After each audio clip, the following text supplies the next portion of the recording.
Muito bem. Hoje nós vamos, sejam todos bem-vindos. Hoje nós vamos estudar um tema, como nós tínhamos falado na semana passada.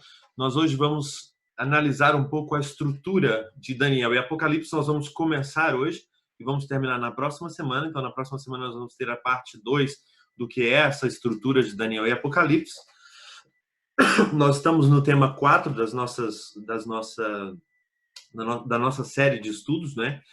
E o tema 4 é onde nós vamos ver um pouco acerca dessa estrutura. E talvez você possa pensar, que está acompanhando desde o início, talvez a gente possa pensar, mas Moisés, entra fundo naquilo que a gente quer saber sobre as profecias, sobre as pragas, sobre a besta, sobre os selados, o que é o selamento, o que é o número da besta.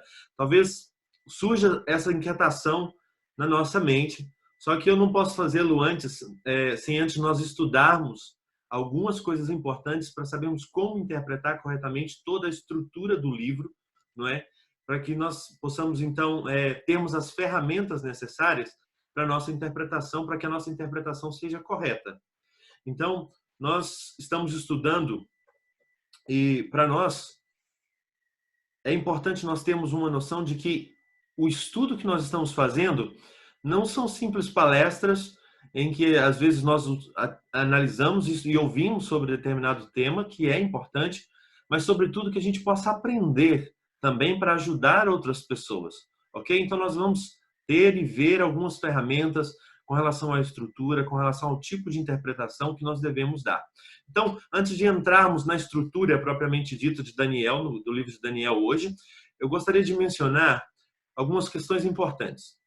Existem três diferentes formas de interpretação nas diferentes igrejas, nas diferentes religiões.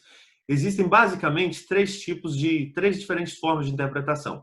E a primeira delas é uma escola de interpretação que se conhece como preterismo. O que é o preterismo? O preterismo que vem de pretérito, né? Ou seja, do passado, né? Eles dizem que todas as profecias praticamente já se cumpriram, ok? Dizem que o livro de Daniel, o livro de Apocalipse, não tem nada para nos dizer nos dias de hoje. Então, porque o livro já se cumpriu, né? O livro de Daniel e o livro de Apocalipse já se cumpriu no passado, então eles não têm nada para nos dizer hoje. Então, nós não temos que estudar as profecias. E basicamente, essa escola preterística é uma escola católica, ou seja, os católicos basicamente acreditam dessa maneira. Por isso não se estuda, dentro do catolicismo, os livros de Apocalipse e Daniel como sendo algo realmente necessário para nós nos dias de hoje. Um segundo grupo que se compõe de futuristas, ok? O segundo grupo que existe é os chamados futuristas. Quem são os futuristas? Basicamente, os futuristas são batistas, presbiterianos, pentecostais. Então, eles dizem que a igreja não tem que se preocupar, nós já falamos um pouco sobre isso, né? Que eles não têm que se preocupar muito com relação àquilo que vai acontecer em Apocalipse, dos eventos do Apocalipse, porque basicamente são coisas que vão se dar no futuro, após um arrebatamento da igreja. Então, o terceiro grupo, que são compostos pelos adventistas, propriamente, são os historicistas. Isso quer dizer que nós acreditamos que as profecias começam quando elas foram escritas, ou seja, quando Daniel escreveu, quando João escreveu na ilha de Patmos. Nós acreditamos que as profecias começam no momento em que elas foram escritas e que elas foram acontecendo ao largo do tempo e elas continuam acontecendo, ok? Uma atrás da outra, até o fim de todas as coisas. Essa é a maneira como os historicistas veem. Quer dizer que nós acreditamos que as profecias cobrem todo um período histórico. E isso é muito importante nós entendermos, ok? Nós não olhamos só o passado e não olhamos só para o futuro. E permita-me utilizar uma ilustração.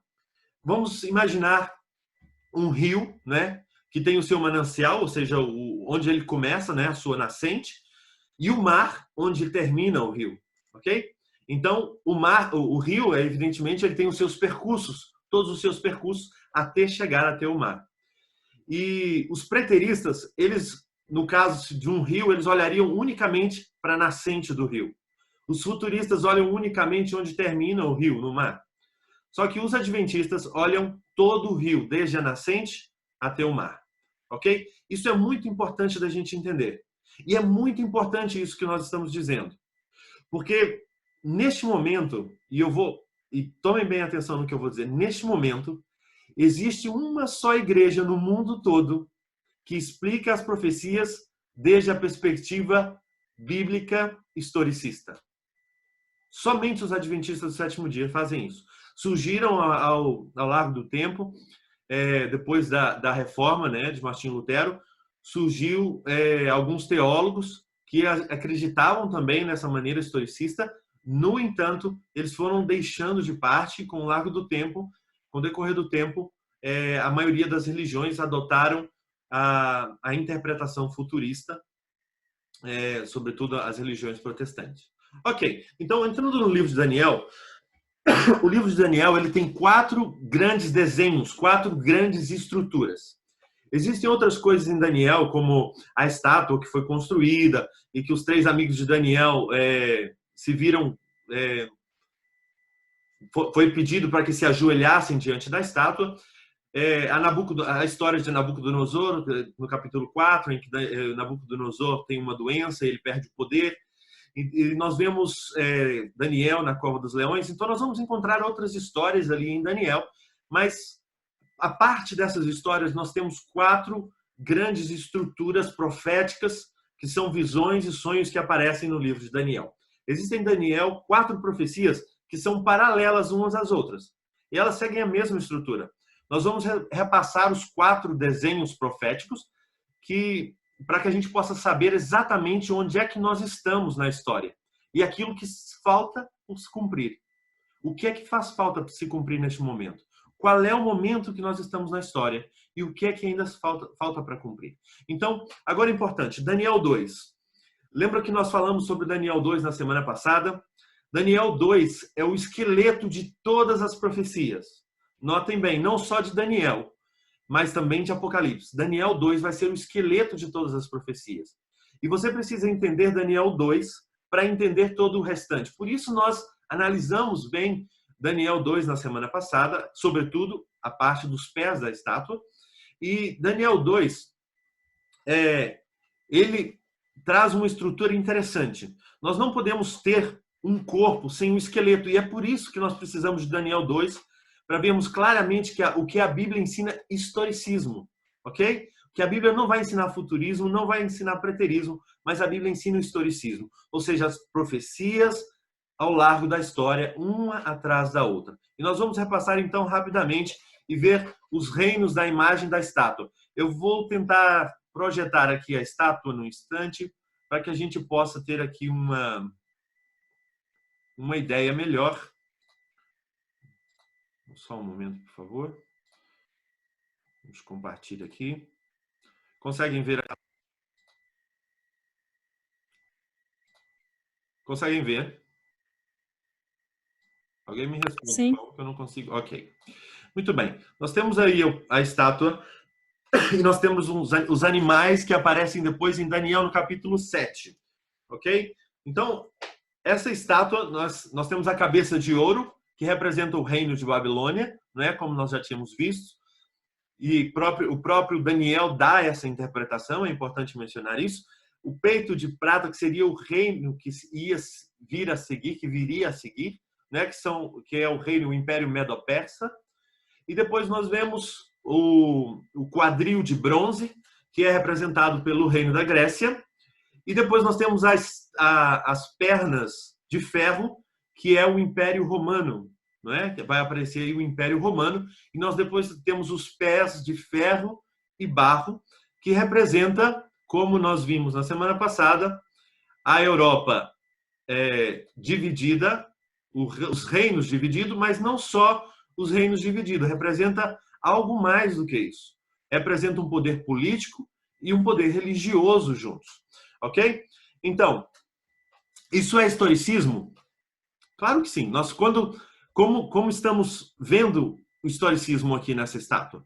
Nós vemos que os reinos vão se sucedendo um atrás do outro. Começa no tempo de Daniel, cai um reino e começa outro. cai outro reino e começa outro, sem interrupção, ok? E nós vamos ao ferro e barro, né, nos pés. E o que representa o ferro? O governo político, Roma, que vinha das pernas. Isso é importante a gente mencionar. Ou seja, o mesmo ferro que aparece nas pernas vai aparecer nos pés. Ou seja, é uma extensão do reino que aparecia nas pernas. É uma extensão aquilo que está nos pés. Então, havia ali nos pés uma parte política e havia também o quê? A parte religiosa, ok? Agora, quando nós estudamos história, nós vemos que surgiu deste império, desse império romano, 10 reinos, ok? Mas, no meio desses reinos, o que aconteceu? Surgiu outro reino diferente. Mas a profecia vai explicar isso mais claramente a respeito da ponta pequena lá em Daniel 7. Era um chifre, né, com olho e boca, e todas as suas atividades elas são religiosas. Mas em Daniel 2, na estátua, havia nos pés 10 dedos, ok? É interessante, né? Nós vemos esses 10 dedos e depois nós vamos ver 10 reinos, 10 chifres que vão surgir ali em Daniel 7. E esses 10 dedos, que é essa extensão da estátua, que se aparece nos pés da estátua, se inclui algo mais ali, que é o barro, não é? Quer dizer que nos reinos da Europa se misturou a igreja com o Estado. Ok? Muito importante a gente ter isso em mente. Agora, eu vos pergunto, vemos que a pedra atinge os pés da estátua. Quando a gente analisa e lê ali Daniel capítulo 2, a pedra atinge os pés da estátua. Que momento é que nós estamos vivendo hoje na história? Nós estamos vivendo nos pés da estátua. Então, o que falta depois disso? Simplesmente a volta de Cristo. É o que falta depois disso. Mas eu pergunto para você, hoje a religião e o Estado estão juntos a fim de perseguir o povo de Deus? Não estão. Então, mas isso quer dizer que eles não vão se unir? Não. Isso quer dizer que exatamente é o que falta para que Cristo venha, para que a rocha venha e atinja os pés da estátua. Ou seja, porque os pés seguem a mistura até quando? Eles seguem com essa mistura até a segunda vinda de Cristo. Então, o que falta realmente é essa união, que nós estamos vendo, a união humanamente falando, né, entre os pés da estátua do barro e do ferro. Ok? Então, quando Cristo venha, essa mistura de religião e Estado estará em vigor. Então, nós temos que entender as profecias de Daniel e Apocalipse juntos, ok? A Europa é um movimento, é um continente, um lugar, uma terra que se estendeu, ok? E quando nós olhamos desde a perspectiva da estátua, nós vemos que a Europa ela se estende, não é? Nós temos o que é chamado o primeiro mundo, que seria a Europa, e o segundo mundo, que seria os Estados Unidos, e o terceiro mundo, que seria, sobretudo, a região aí, Sudamérica, e etc, etc. Agora, o que mais pode significar a rocha? A rocha que nós vemos aqui. A rocha, sobretudo, é o juízo de Deus. E quando é que começou o juízo de Deus? Nós sabemos, pela profecia das 2.300 tardes e manhãs, que nós vamos ter a oportunidade de analisar mais à frente, que começou em 1844. Viram como a história, como é que nós nos movemos na história, como nós estamos nos movendo na história? Nós estamos nos pés da estátua, quando Deus está julgando a todos, até que Cristo venha. Agora, pode parecer meio estranho, mas como assim Deus está julgando a todos até que Cristo venha? Nós vamos ver um pouquinho mais à frente que Daniel 7 vai dar mais detalhes sobre isso. Agora, é importante, algo muito importante, todas as profecias terminam e apontam para a segunda vinda de Cristo. Todas as profecias apontam para a segunda vinda de Cristo. Não pelo rapto secreto, não pelo arrebatamento secreto, mas pela vinda gloriosa de Jesus. Ok? Daniel 2 é historicista? Sim, senhor. Quando é que ele começa? Começa lá em Daniel. Quando termina? Termina com a volta de Jesus. Quantas interrupções tem? Nenhuma. Nenhuma interrupção. Não há nada de pausa no relógio profético de Deus, como nós vimos que alguns acreditam. Ok? Sem interrupção. Entra reino e sai reino. Entra reino e sai reino. Sem interrupção. É historicista. O rio não pode começar em um lugar e parar em determinado lugar e depois seguir em outro lugar, ok? A gente tem que olhar o rio desde a sua nascente até o momento em que ele sai no mar. Isso é muito importante a gente entender, ok? O problema com os futuristas é, sobretudo, que nós não sabemos onde é que estamos. Onde é que nós estamos na história? Ah, nós estamos à espera que o relógio profético de Deus comece novamente. Não é assim. A história, Deus revela a história por meio das profecias. E é importante nós entendermos isso. Qual é o paralelo aqui em Daniel 7? Vamos a Daniel 7. Daniel capítulo 7, nós vamos ver um paralelo com Daniel 2. Agora eu pergunto, qual é o animal que aparece lá em Daniel no capítulo 7? Lembra que eu pedi para vocês para que nós pudéssemos ler Daniel capítulo 7, né, e capítulo 8, para que nós pudéssemos entender melhor hoje. Então, Daniel capítulo 7, qual é o primeiro animal que aparece ali representando a cabeça da estátua, que é Babilônia? Aparece ali um leão, não é? Um leão. Agora, Daniel 7, ele vai te dar mais detalhes do que Daniel 2? Sim, vai te dar mais detalhes. Por quê? Porque diz que esse leão tinha asas de águia, que o leão tem um coração de besta e que lhe foi dado um coração de homem. Olha que interessante. Você se lembra o que aconteceu com Nabucodonosor? Nabucodonosor, que foi dado um coração de besta, não é? Ou seja, quer dizer que ele perdeu o seu poder, ele viveu como um animal e logo foi lhe dado um coração de homem. Isso não está ali por acaso, está se referindo, Daniel 7 está se referindo a Nabucodonosor. Claramente, ali, aquele leão representando, né? A loucura de Nabucodonosor, o momento da loucura de Nabucodonosor. Então, olha só, outras referências. De que cor é o leão? Amarelo. De que cor é o ouro? Amarelo. Coincidência? Não, não é coincidência. Assim como o ouro é o rei dos metais, o leão é o rei dos animais, ok? E a águia é rei das aves. Então é importante nós entendermos isso, esse paralelo ali mostrando todos os reinos. Depois, em Daniel 7, nós vemos um urso com um lado mais alto do que o outro, né? E vai ter dois lados, vai ter dois poderes, né? Ou seja, que o próximo reino que viria seriam dois poderes que surgiriam.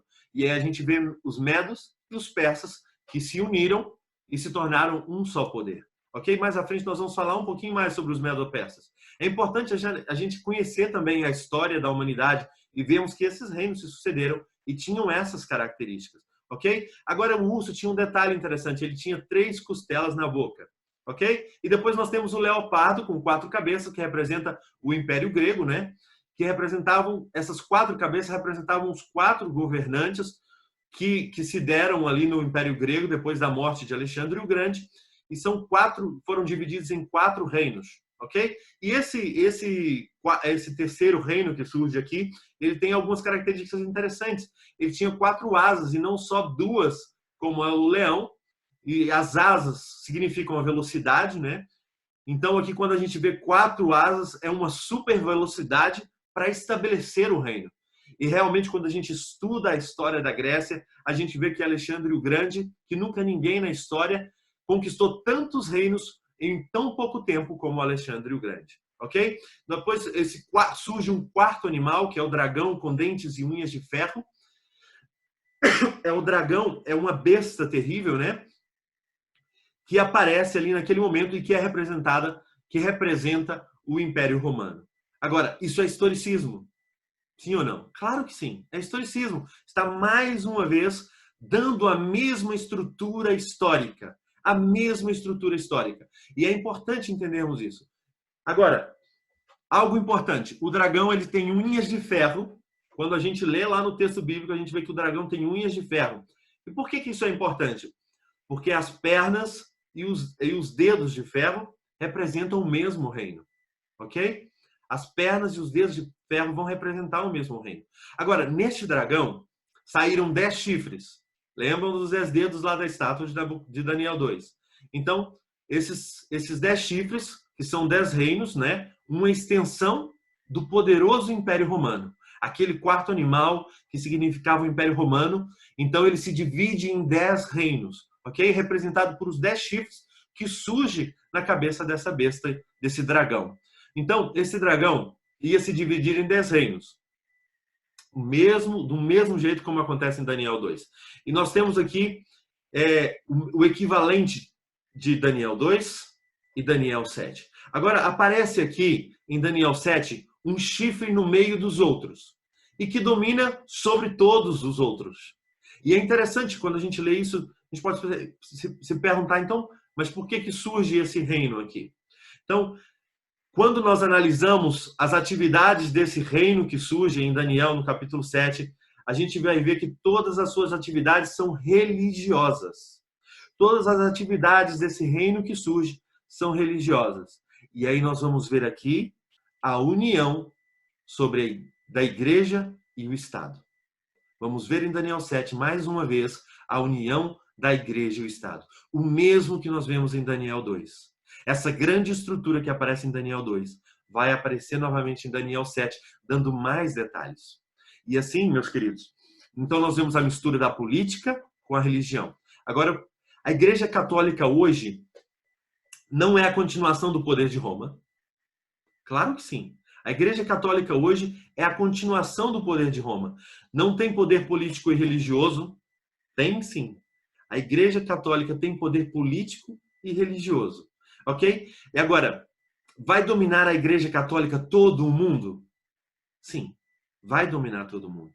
O mundo será governado por Roma? Claro que sim. Até a segunda vinda de Cristo? Claro que sim. Sabe por quê? Porque é o que a Bíblia está dizendo. Embora pareça difícil para a gente de aceitar ou entender isso, a Bíblia está dizendo claramente que a extensão desse governo romano, esse império romano, voltaria a ter poder, iria dominar sobre todo mundo, iria perseguir os cristãos. Isso é o que a Bíblia está dizendo. Então nós vamos ver esse fortalecimento do Império Romano, da Igreja Católica novamente. Nós vamos ver novamente a mistura de política e religião, do Estado e da religião, juntos. Ok? Agora, vemos que esse chifre de Daniel 7, ele parece estar prosperando e prosperando e prosperando. E vemos em Apocalipse o clamor dos mártires na Idade Média, que diziam: até quando, Senhor? Até quando o Senhor vai permitir isso? E eles clamavam por justiça. E parece que Deus, muitas vezes na história, parece que Deus está perdendo.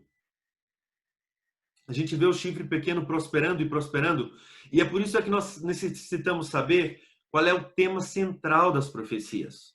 É Deus que controla. Porque senão, meus queridos, nós podemos perder a esperança. Quanto mais eu estudo, quanto mais eu vejo como nós necessitamos de ter uma fé inquebrantável. Porque serão ataques por todas as partes. Serão ataques tão poderosos por todas as partes. Desde o espiritismo, em todas as partes nós vamos sentir ataques, meus queridos. Ainda ontem eu estava vendo um site evangélico onde eles diziam que Jesus já voltou de maneira invisível. É interessante alguns evangélicos estarem falando isso. Isso é uma doutrina que, até onde eu conheço, é uma doutrina das Testemunhas de Jeová, mas eles falando que Cristo já voltou de uma maneira invisível, que já está entre nós e que vai instituir em breve o seu reino. E isso é perigosíssimo. E nós vamos ter ataques de todas as partes. Agora, Daniel 7, nós vemos aqui algo importante. O chifre pequeno, ele está fazendo as suas obras e, de repente, Deus diz: já é suficiente. E se realiza em Daniel 7 uma cena no céu de onde vem uma rocha. Ok? Lembram da pedra que foi lançada sem mãos lá em Daniel 2? Do céu? Aqui nós vemos uma cena de Cristo vindo não sobre as nuvens dos céus à terra, mas vindo ao Pai. E ali começa o juízo investigativo. E isso nós vamos ver nas 2.300 tardes e manhãs, quando começou o juízo investigativo, que foi em 1844. Agora, eu gostaria de ler com vocês o verso 13 de Daniel 7. Verso 13, Daniel 7, no verso 13. Olha só o que diz aí. Eu estava olhando nas minhas visões da noite. Aqui ele já mencionou aqui todos esses reinos, esses 10 chifres aqui que surgem, não é? No versículo 7 fala sobre os 10 chifres, esse animal, e antes ele tinha 10 chifres, etc. E aqui no versículo 13 diz assim: eu estava olhando nas minhas visões da noite, e eis que vinha com as nuvens do céu, um como o Filho do Homem. Olha que interessante. Parece que ele está mencionando a vinda de Cristo Jesus. No entanto, ele diz: e dirigiu-se ao ancião de dias e o fizeram chegar até ele. Ele está começando aqui a mencionar, ele está introduzindo aqui aquilo que é o juízo investigativo. Mais uma parte da estrutura de Daniel que nós vamos encontrar mais detalhes no capítulo a seguir. Nós vamos encontrar mais detalhes em Daniel 8.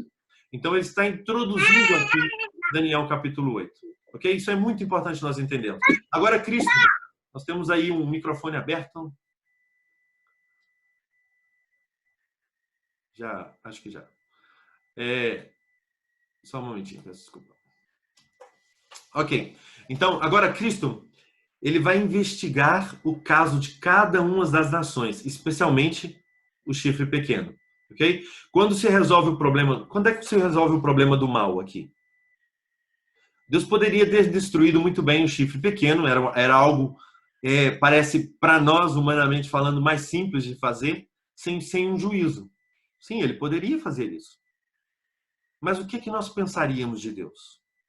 O que vocês pensariam de um juiz se ele entrasse para julgar alguém que deveria ser julgado, e ele dissesse: nós não necessitamos juízo, ele é culpado, coloque ele na cadeira elétrica. Agora, antes de executar o juízo sobre esse chifre pequeno, sobre todas as nações que vieram antes, Cristo estabelece o juízo, né? Então nós vemos então em Daniel 7 o mesmo juízo que temos na rocha de Daniel 2. Ok? Agora, nós temos uma sequência clara aqui de Daniel 2? Claro que sim. Os mesmos reinos, as mesmas características que aparecem em Daniel 2. Começa também em Babilônia, não é? Pela cabeça, pelo leão. Começa e termina aonde? Na segunda vinda de Cristo. E nós vamos ver que o capítulo 7 de Daniel vai terminar novamente na segunda vinda de Cristo. Ele vai falar no versículo 26, mas depois se assentará o tribunal para lhe tirar do domínio, para destruir e para consumir até o fim. Ok? E depois o reino e o domínio e as majestades dos reinos debaixo de todo o céu serão dados ao povo dos santos do Altíssimo. E o seu reino será reino eterno, e todos os domínios servirão e lhe obedecerão. Então nós vemos claramente, uma vez mais, o que? Historicismo. Desde o início, quando foi escrito, até a vinda de Cristo. Ok? A vantagem que nós vemos aqui, que temos como adventistas, é que seguimos o curso do rio. Nós não temos que olhar simplesmente o início, nem o final. Nós seguimos o curso do rio. E vemos que estamos quase vendo a rocha. Amém? Estamos quase vendo a rocha. Quase vendo a vinda de Cristo.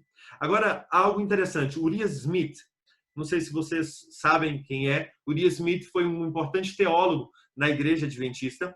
Ele vai chegar em Daniel no capítulo 11 e ele vai dizer que o rei do norte é Turquia.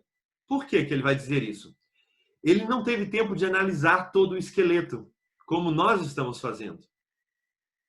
Porque se todo o esqueleto está dizendo que o reino que vai estar antes da vinda de Cristo é o Império Romano, então não tem como ser Turquia. Ok? Por isso é importante nós estudarmos e analisarmos o esqueleto, analisarmos toda a escritura, para que a gente não caia em uma interpretação errada acerca das outras profecias que às vezes podem se tornar aparentemente mais difíceis de entender. Ok? Então o último poder que dominará o reino nos últimos dias, sem dúvida nenhuma, é a Roma papal. Veja como nós historicistas não precisamos de fazer mudanças. Não é necessário. Não é necessário tentar adaptar a história à Bíblia, porque elas vão se encaixar perfeitamente. O Reino do Norte não é Rússia, os reis do Oriente não é a China, como os evangélicos acreditam. O rei do Norte, sem dúvida nenhuma, é o papado. Ok? Então nós vamos rapidamente a Daniel 8 e vamos captar aqui a perspectiva em Daniel 8, ok? Não há um símbolo para a Babilônia em Daniel 8, nós não vamos encontrar um símbolo para a Babilônia, e alguns dizem que é porque a Babilônia já tinha caído. Mas nós vamos ver que a estrutura, ela segue um padrão e o mesmo nós vamos encontrar depois quando falemos de Apocalipse. Vai seguir um padrão também. Aqui nós vamos encontrar um carneiro, que é símbolo de Medo-Pérsia, um carneiro que tinha 2 cornos, e os cornos eram, esses 2 chifres, né, esses 2 cornos, um era maior do que o outro. Interessante isso, né? Qual era o símbolo que a gente vê em Medo-Pérsia no capítulo 7? Um urso que tinha um lado maior do que o outro. Então nós vemos aqui esses 2 reinos, que um era maior que o outro, e que eles davam amarradas em quantas direções? Você sabe? Quantas costelas tinha o urso na boca? 3 costelas. E a gente vai ver em Daniel capítulo 8, versículo 3, olha só o que diz. Então levantei os olhos e vi, e eis que diante do rio estava um carneiro, o qual tinha 2 chifres, e os 2 chifres eram altos, mas um mais alto do que o outro. E o mais alto subiu por último. E o versículo 4 diz, vi que o carneiro dava amarradas para o ocidente, para o norte e para o sul, e nenhum dos animais lhe podia resistir. Olha que interessante. Em 3 direções, ele dava amarradas em 3 direções diferentes. Ok? Quando nós olhamos para a dinastia dos Medo-Persas, quando nós olhamos na história e estudamos a dinastia Medo-Persa, nós vemos que, ao princípio, nós temos 2 reinos unidos, ali os Medos e os Persas. Ciro o Grande, ele tinha as 2 dinastias. Ele fazia parte da dinastia Medo e da dinastia Persa. E por isso ele tinha as 2 dinastias. Mas depois, todos os reis passam a ser persas. Todos os reis seguintes passam a ser persas. E nós vemos claramente aí um chifre sendo maior do que o outro, ou seja, o reino persa sendo maior cada vez mais e a média foi se desaparecendo na história. Ok? Em Daniel 8 nós teremos um bode que surge depois, simbolizando o reino que viria depois. Que seria qual? Seria Grécia. Lembra que nós vimos, e a história vai dizer que o reino que vem depois do Medo-Pérsia é a Grécia, que vai conquistar rapidamente uma grande região. Então, olha só, vamos ler o verso 5. O verso 5 diz assim, estando eu observando, eis que um bode vinha do ocidente sobre toda a terra, mas sem tocar no chão. Este bode tinha um chifre notável entre os olhos. Olha só, aqui está falando que o bode vinha sem tocar o chão, ou seja, parecia que ele vinha numa grande velocidade, não é? E o versículo, e ele dizia que ele tinha um chifre notável. Agora vamos ler o versículo 21. Versículo 21. Nos diz assim, mas o bode peludo é o rei da Grécia. O chifre grande entre os olhos é o primeiro rei. Note que não somos nós que estamos interpretando, mas a própria Bíblia vai interpretar e vai dizer que o rei esse bode que surge é o reino da Grécia, por Alexandre o Grande. Lembra que Alexandre o Grande governou um grande território. Mas é interessante que ele foi o primeiro rei, esse Alexandre o Grande, né? E depois, quando a gente continua lendo, o verso 6 ao 8 diz assim, dirigiu-se o carneiro, que tinha os 2 chifres, o qual tinha visto diante do rio, e correu contra ele com todo o seu furioso poder. Viu-o chegar perto do carneiro e, enfurecido contra ele, o feriu e lhe quebrou os 2 chifres. Note que esse bode, ou seja, Alexandre o Grande, destrói o Império Medo-Persa, segundo aquilo que a Bíblia está dizendo. Pois não havia força no carneiro para lhe resistir. E o bode lançou por terra e o pisou aos pés. E não houve quem pudesse livrar o carneiro do poder dele. O bode se engrandeceu sobremaneira, e na sua força quebrou-se-lhe o grande chifre. E em seu lugar saíram 4 chifres notáveis para os 4 ventos do céu. Olha que interessante. Está dizendo que esse chifre poderoso, que era o primeiro rei, ele cai quando ele estava no auge do seu império e surge 4 chifres menores. Lembra quantas cabeças tinha o animal que era representado ali em Daniel 7, que representava a Grécia? 4 cabeças. E esses 4 chifres, mais uma vez, representam esses 4 reinos que vão surgir ali, 4 poderes que surgem, né? Então, como se chama isso? Historicismo. Uma vez mais a gente vê o historicismo aqui. Agora, aqui não aparece Babilônia. Nós vamos ver que o período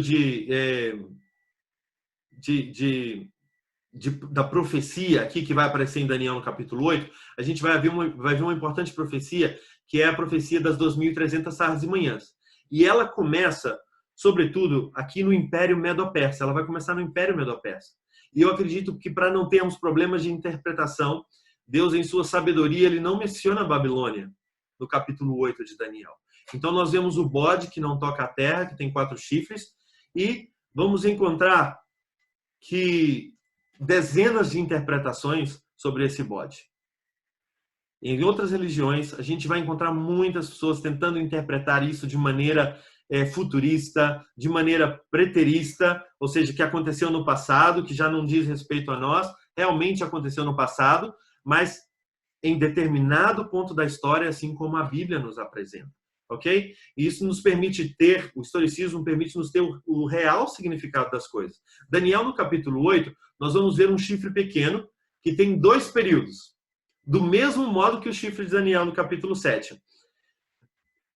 E o primeiro que vemos é que ele conquista territórios. Esse chifre vai conquistar territórios, e a gente vê isso no verso 9. E depois, e todo esse território, essa conquista, é uma conquista política. Ele vai conquistar para o sul, para a Síria e para Israel. Note que esse chifre que surge no versículo 9, olha só, diz assim: de um dos chifres, dos 4 chifres, saiu um chifre pequeno e se tornou muito forte para o sul, para o oriente e para a terra gloriosa. O que ele está falando aqui? Ele está falando aqui do surgimento do Império Romano, que ele conquista unicamente política. Quando você olhar, você pode pesquisar na história, o Império Romano, quando surge, ele vai conquistar 3 importantes reinos, que é o Egito, que é a Síria e que é Israel. E é muito interessante, porque é exatamente isso. Ele tornou-se muito forte para o sul, para o Egito, para o Oriente, que seria a Síria, e para Israel, que seria a terra gloriosa, chamada Israel. E quando nós estudamos a história, nós vemos que foi exatamente o que aconteceu com Roma Imperial. Ele conquistou, e no ano 63 a.C., ele conquista Israel, com Pompeu, conquista Israel, e cumprindo aí, uma vez mais, historicamente, o que a profecia dizia. E este versículo descreve exatamente o processo da Roma Imperial. Mas no nosso esqueleto, esse chifre, ele não pode ser só político. Se a gente olhar para ele e olhar tudo que dizia lá no esqueleto, né, em Daniel 2, em Daniel 7, ele não pode ser um poder só político. E então é interessante que quando a gente lê o versículo 10 e o versículo 11, esse chifre se estendeu politicamente, mas que era Roma Imperial, mas então ele começa a conquistar a terra, mas ele se mete com o reino de Deus. E ele começa a meter questões religiosas no meio disso. Então a gente vê aí então o nosso esqueleto se completando. E depois o que acontece? Já vimos várias características, vimos que elas eram perfeitas, elas encaixam perfeitamente, mas o que falta aqui? Em Daniel 8 e 9, nós vemos o juízo. Vimos que é quando Deus vai julgar. Versículo 13 e 14. Olha só. Versículo 13. Depois ouvi um santo que falava e disse outro santo àquele que falava: até quando durará a visão do sacrifício diário da transgressão assoladora? Visão da qual é entregue o santuário e o exército a fim de serem pisados? Ele me disse: até 2.300 tardes e manhãs, e o santuário será purificado. Quando se purificaria o santuário? No dia da expiação. A purificação do santuário era feita no dia da expiação, o dia do juízo, era feito uma vez ao ano. E se analisava o caso dos seres humanos e era posto um selo no povo fiel. E os infiéis eram cortados do meio do povo. Então, qual é o juízo de Daniel 8:13? O mesmo de Daniel 7:26. O mesmo de Daniel 2 pela rocha. Então, a gente vê o paralelo de Daniel 2, 44, 45. Vemos que Cristo se assenta no tribunal e começa por julgar as nações a fim de instituir os habitantes do reino. Isso é muito importante. Agora, onde é que está o juízo em Daniel 7? Lá no versículo 13, quando nós vimos que ele se apresentou ao ancião de dias, não é? Então, que Jesus vem nas nuvens para se sentar diante de Deus. Então, no lugar santíssimo, no santuário, no lugar santíssimo onde está a presença de Deus. Então nós vemos um paralelo aqui do santuário purificado, depois nós vemos a instituição do reino de Deus, no versículo 26, e tudo isso é historicismo. E glória a Deus por isso. Agora, o que nós poderíamos dizer de Daniel 11? que seria a quarta estrutura aqui de Daniel. Então, o quarto paralelo, que nós vamos ver, o quarto paralelo de Daniel 11 daqui a 2 semanas, quando nós vamos entrar no estudo de Daniel 11 e vamos entender o que ele diz a respeito dessa estrutura. Agora, é importante, Daniel 11 não pode e não vai contradizer toda essa estrutura que nós vimos. Ele simplesmente vai dar-nos mais detalhes de como as coisas vão acontecer, ok? Na próxima semana nós vamos estudar, nós vamos ver a estrutura profética em Apocalipse. Vamos entender o que a estrutura profética de Apocalipse tem para cada um de nós, ok? Que nós possamos seguir estudando as profecias, que são luz para os nossos dias, que é importante para que nós possamos ter entendimento, não só para nós, mas que nós possamos também auxiliar outras pessoas para que possam entender aquilo que a profecia traz para cada um de nós. Que o Senhor nos abençoe, que o Senhor esteja com cada um de vocês. Vamos orar. Eterno querido Deus, nós te agradecemos, Senhor, pela oportunidade que o Senhor nos deu de uma vez mais estarmos aqui juntos, reunidos para estudarmos as profecias, estudarmos a respeito do teu plano para cada um de nós. Ajuda-nos, Senhor, e fortalece a nossa fé em Ti, na Tua Santa Escritura. E obrigado, Senhor, pela maneira como o Senhor deixou para cada um de nós a história da humanidade e a forma como nós vamos terminar, como o Senhor vai terminar com tudo isso e a maneira como nós podemos estar salvos, estar alegres e felizes, sabendo que o Senhor é quem controla a história e que tudo vai cooperar para o bem daqueles que amam ao Senhor. Que o Senhor fique com cada um aqui, que o Senhor fique com a Tua igreja na face da terra e que possamos, ó Pai, alimentar a nossa fé, que possamos nos fortalecer cada dia mais para estarmos preparados para os momentos que se avizinham. Fica conosco, em nome de Jesus. Amém.